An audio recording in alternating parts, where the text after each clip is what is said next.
The way we consume and share news today, it is largely rooted in social media outlets, a reason why I decided it's crucial to look at what's being discussed online. From the hottest issues to trends for our daily social media minute, we're joined by Erica. Good morning. Good morning. Erica, I mean, I've said it before on the show, so no shame in admitting that I'm not passionate about everything, and sports is not my forte. But it's hard to ignore the magnitude of the World Cup, and I did watch the game last night. I mean, I do think it's obvious who I was rooting for because it was Messi, and he's a star player, recognizable even for a novice football watcher like myself. That's right. Woke up this morning and headline news everywhere. Saudi Arabia's 2-1 victory over Argentina is considered to be one of the greatest upsets in World Cup history. Like ever.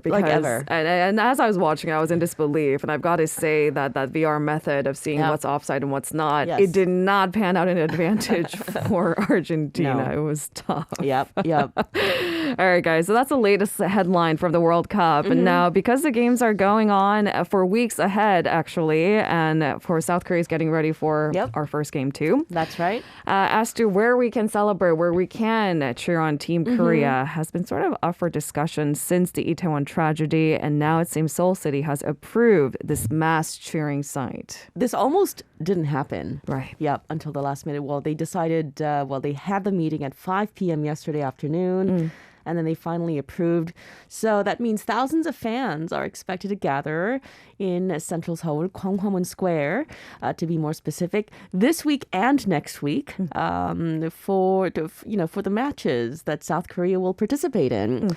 On Tuesday evening, that's yesterday, the Seoul City government conditionally approved a safety plan submitted by the official supporters for the South Korean national soccer team, nicknamed the Red Devils. The games will take place November 24th, November 28th, and December 2nd.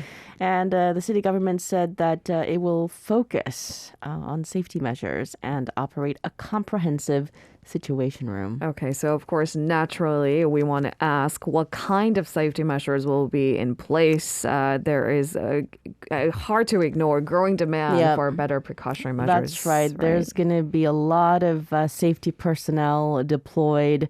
More than 3 times, in fact, the number employed during the 2018 World Cup in Russia. For now, the Red Devils say they will deploy 300 safety personnel. Okay. For the 3 nights, the Sejong Center bus stop in Gwanghwamun Square will be temporarily closed. All the buses going there will be rerouted as well. In addition, trains on Seoul's subway line number 5 will be directed to pass through Gwanghwamun Station without stopping if the crowds get too large. Okay. Gyeonggi-do Province also announced yesterday that it would hold World Cup cheering events at its Suwon World Cup Stadium. That means people will be able to cheer for Team Korea. The games will be broadcast live on those humongous big screens. Yes, massive screens. Yep. It's like a movie experience. That's right. If you need it. Yeah. So mass street cheering events have been sort of a mainstay in Seoul every 4 years since the 2002 Korea-Japan World Cup. Where were you in 2002? I was in California. We rented out those big screens and we brought together the Korean community in San Jose. I talked to my students. They're what, 15 to all the way 18 years old. Okay. So, they're young and they were born after the 2002 World Cup. So they're always saying, in the history books. So they're always saying, you know what? Our parents always talk about the World Cup 2002. We never saw it. So, we don't really get it. But, I tell them it was huge. It was one big party. It was so massive that it attracted, I think, expats to stay in Korea longer. Right. It was mind-blowing. That's even a cliche now for someone to be I was so impressed by the 2002 World Cup. I stayed long-term in Korea. Yes. Now, the events, the cheering events I'm talking about were originally organized by the Red Devils along with the World Cup sponsors starting in 2002. But then during the World Cup games in Russia back in 2018, the Korea Football Association and the Seoul Metropolitan Government jointly hosted the event. event. Okay. When there are official hosts, it seems it's easier to get those safety measures in place. That's a good place to start, have isn't things it? under good control. Right.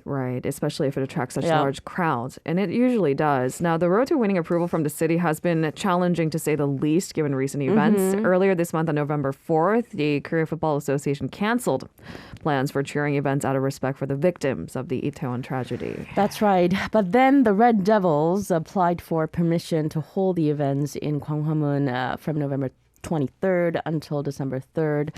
The Red Devils obviously were not without concerns.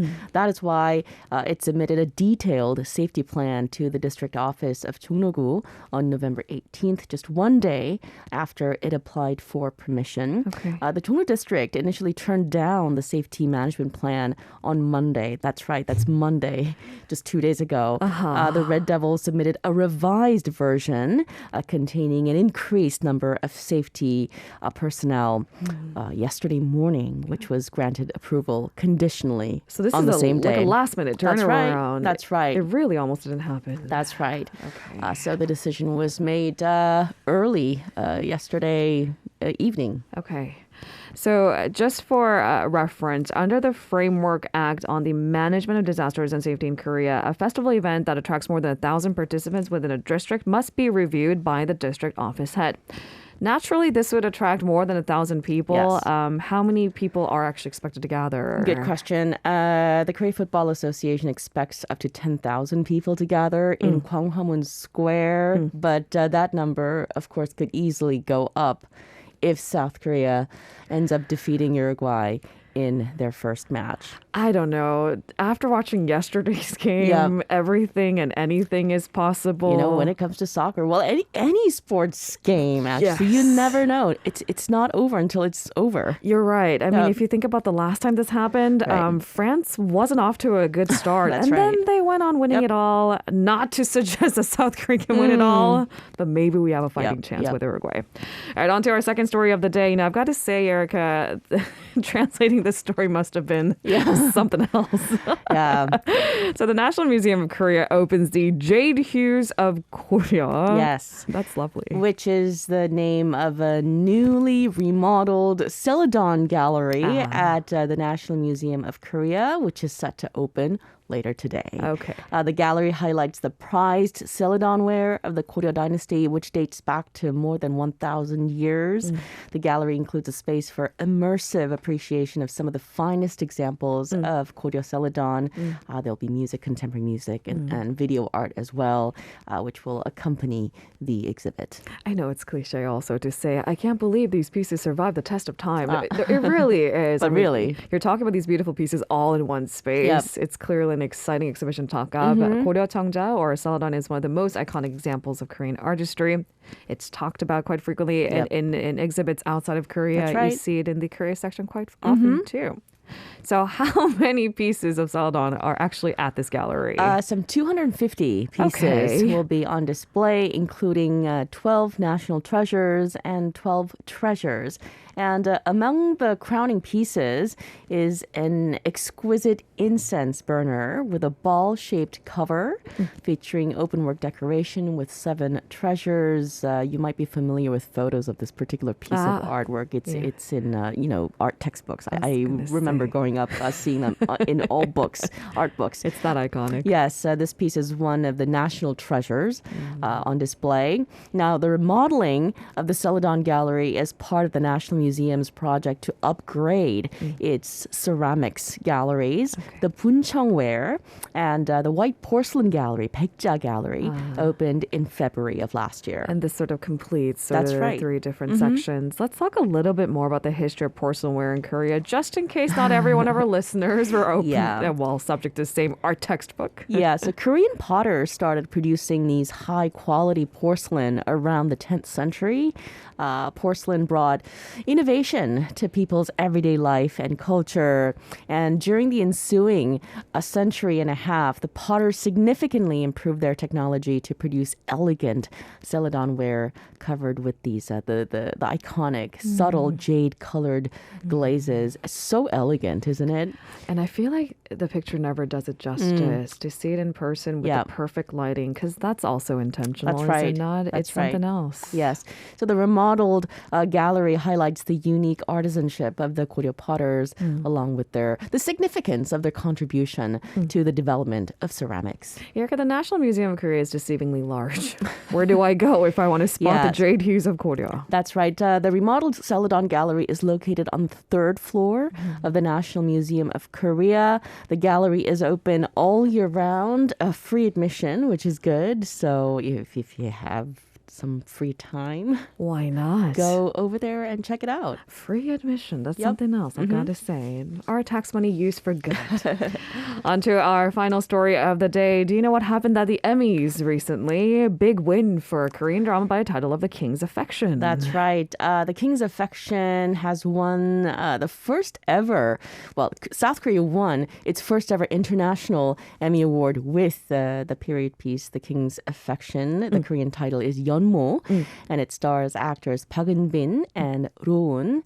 And this 20-episode show earned the honor in the Best Telenovela category at the 50th edition of the annual awards ceremony. This was a popular show, so you probably know, but the show was aired on KBS2 and Netflix in selected international regions last year. The International Academy of Television Arts and Sciences also announced this big news on its official Twitter page. And for those of you curious about the story of this drama, it's set to during the Joseon Dynasty. Back in the days, having twins was considered a bad omen. So the story follows the secret life of a princess who is posing as the crown prince after her fraternal twin is killed in childhood. And that's depicted by Park Eun-bin in both of the roles. And in case you're wondering who that is, the extraordinary attorney. Yeah. It's funny because she used to say no one recognizes her with long hair. She does look incredibly different. Yeah. A certain South Korean entertainment mogul was recognized for her contributions to global recognition of Korean content. If you watch that big Parasite win, she's a familiar face. That's right. So CJ Group's vice chairperson Mickey Lee received the International Emmy Directorate Award, and the award was presented to her by actor Song Joong-ki. And Song gave a detailed introduction of Mickey Lee. She opened Korea's first movie multiplex back in 1998. It allowed for local Korean content to grow together with Hollywood movies. And then she paved the way for Korean TV series around the world. So everybody celebrated her accomplishment. Sometimes we forget to celebrate those who are completely behind the scenes. That's right. And they're the ones that make it happen too. It takes a lot of moving parts to get a big win at the Emmys, the Oscars. It's a whole process. That's right. I mean, we talk up the Emmys, we talk up the Oscars. She's behind that big push for Parasite's win. We talk about how South Korean content is making huge waves all around the world these days, especially this year and last year. It was so big. It takes a lot of effort by a lot of people to make things like that happen. And it's not just Mickey Lee, it's her entire team and the people that she influences. So let's celebrate that moment, those behind the scenes making things happen. Sometimes I'm a little desensitized to post-Squid Game, post-Parasite. I know. Post-BTS. But maybe we ought to take it all in. Yeah.